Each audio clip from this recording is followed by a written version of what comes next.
Hello, Lenny. Tuloy tayo mamaya nila Gloria at Rafi, ha? See you sa Alessandro's. Sige, Mr. President, same time. Good morning, Rafi. Kita-kits tayo mamaya sa Alessandro's. Pupunta din si Lenny at Gloria. Sige, Mr. President, pupunta ako. Ang order ko kung meron Swiss steak and French fries. I want to order the same sweepstakes and first prize. Sorry sir, di po available today ang mga yan. Heto po ang mga menu for today. Waiter, bigyan mo nga ako nung nakasulat sa sasay na yon. Mukhang masarap yun. Isang order nga ako ng takehomi na yon. Sir, take home po meaning nun. Kayo naman, syempre binibiro ko lang kayo, hano? Kilala nyo naman ako, palabiro lagi. I know! Oo naman, ikaw pa. Sige waiter, bigyan mo ng specialty yung halo-halo si Miss Lenny. Sir, ipagpauna ko lang sa inyo na tumaas na ang halo-halo ngayon. 500 pesos na po isang baso. Ano? Bakit ganun kamahal? Kasi po sir, napakataas na po kasi ng presyo ng gasolina eh. Ganun ba naiintindihan kita, iho? Ganito na lang, di wag mo nalagyan ng gasolina ang halo-halo niya. Sige waiter, serious na ito. We'll order na at gutom na ang mga friends ko. Oo nga, waiter. Gutom na kami. Opo ma'am sir. Waiter, bigyan mo kami ng isang crispy pata, 1 whole fried chicken, isang order ng lumpiang Shanghai. Saka 4 na barbecue, halo-halo gulaman, isang beer at isang mineral water. Sige po ma'am sir, order na po yan. Masasarap ang pagkain dito, no? Oo nga. Buti ngayon, sagana tayo sa pagkain, unlike mga ninuno natin. Tama ka dyan Erap. Sa kahirapan noon, naging matipid at kuripot ang mga tao. Tulad na lang ng lolo ko. Bakit? Ano ang may kwento mo sa kakuriputan niya? Share it to us naman. Ganito yun eh. Inabutan ko noong bata pa ako, nag-birthday siya. Biruin mong pansit, barbecue at lumpia lang ang handa niya. Ang dami-daming bisita. Kuripot na ba yun? 3 pa ang handa niya.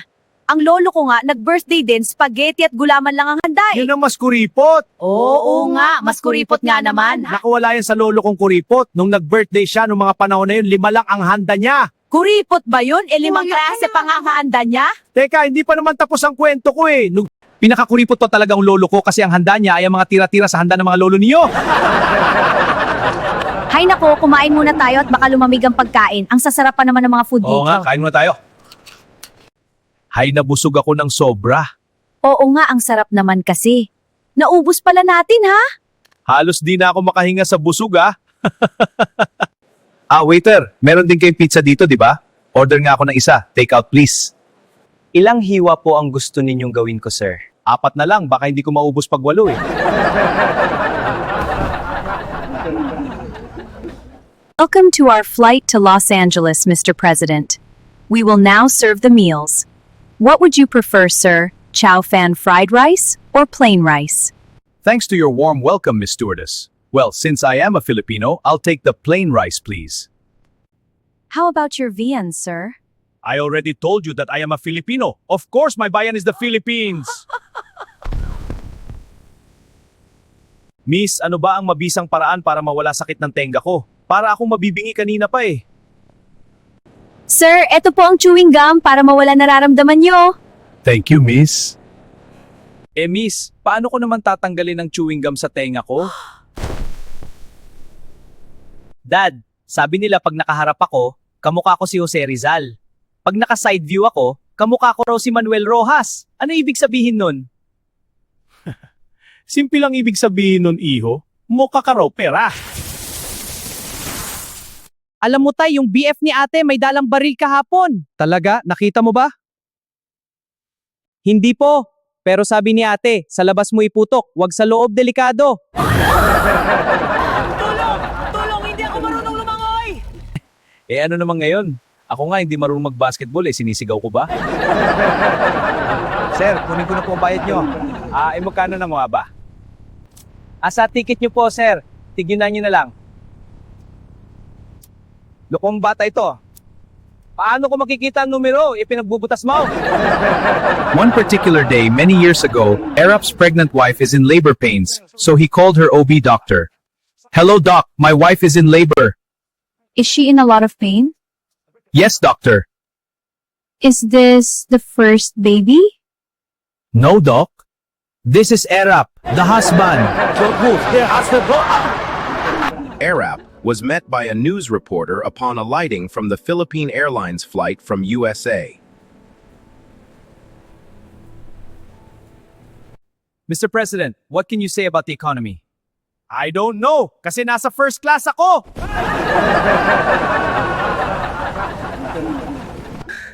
What impresses you most after your visit to the Sea World? It's the first time I've seen an octopus up close. I never realized it had so many testicles. Ito ang madalas kong kinakain pag recess. Talaga ba? Tikman ko nga rin. Erap, bakit ka umiiyak habang binubuksan mo ang chippy? Eh kasi nakasulat dito, tear here.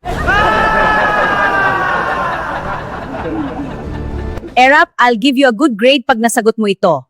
Ano sa Tagalog ang attendance? Ma'am, ang Tagalog po ng attendance ay ang 10 sayaw. Bato, sagutin mo ito. Ano ang hugis ng mundo? Ma'am, ang hugis po ng mundo ay square o parisukat. Mali yan, Bato. Ang mundo ay hugis bilog, tulad ng ulo mo. Ang sabi po kasi ng lolo ko, narating na niya ang 4 na sulok ng mundo. Eh, meron po bang sulok ang bilog? Magaling din pala sasagot itong si Bato. Ito ang gym na pinapasyalan ko noong buo pa ang barkada. Ngayong nasa ibang bansa na sila, ako na lang ang pumupunta dito. Palagay ko, konting ensayo lang at balik na ako sa dating forma. Ito ang loob ng gym. Marami nag-ensayo at may mga champion din naman sa boxing. Stretching lang muna, light workout. Mamaya na ako sa punching bag. Sino ka? Bago ka lang ba dito? Para ngayon lang kita nakita dito. Dati na rin, miss. Matagal lang hindi nalibot dito. Ah, ganun ba? It seems like you are in a very good shape pa naman. Hindi halata na walang workout. Well, I try to stay disciplined. Ano yan?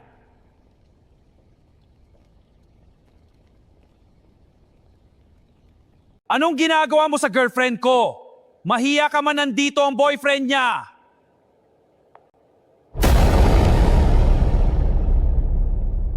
Wala kaming ginagawang masama.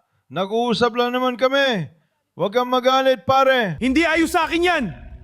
Binabarako mo ako. Hinahamon kita ng suntukan sa ring. Hindi ako nagpunta dito para makipag-away. Aalis na lang ako. Wala akong ginawang masama sa girlfriend mo. Sige, umalis ka, takot ka lang sa akin, duwag ka! Bakit? Bakla ka ba?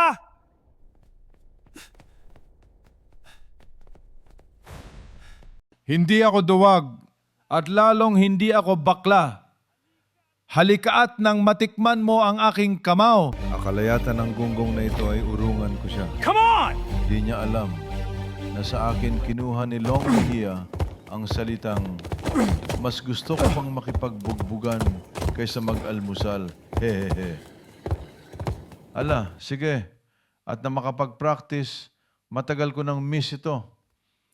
Tignan natin kung sino ang manghiram ng muka sa aso. Halabira. Pero teka, parang napapagod yata agad ako ha. Kailangan tapusin ko ng maaga ang laban. Talo sa resistensya nito pag humaba ang oras ng laban. Kailangan ng speed at superpower ni Pacman. Humanda ka at tatapusin na kita.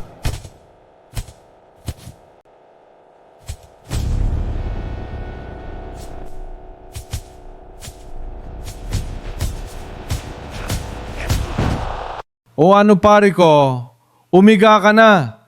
Eh hindi pa nga ako nag-iinit. Maiya ka naman sa girlfriend mo. Ala, hindi ko nakasalanan kung sa akin sasabay umuwi itong magandang chicks na ito. Nananahimik akong mag-workout. Hahamunin ba naman ako? Sorry na lang sa kanya.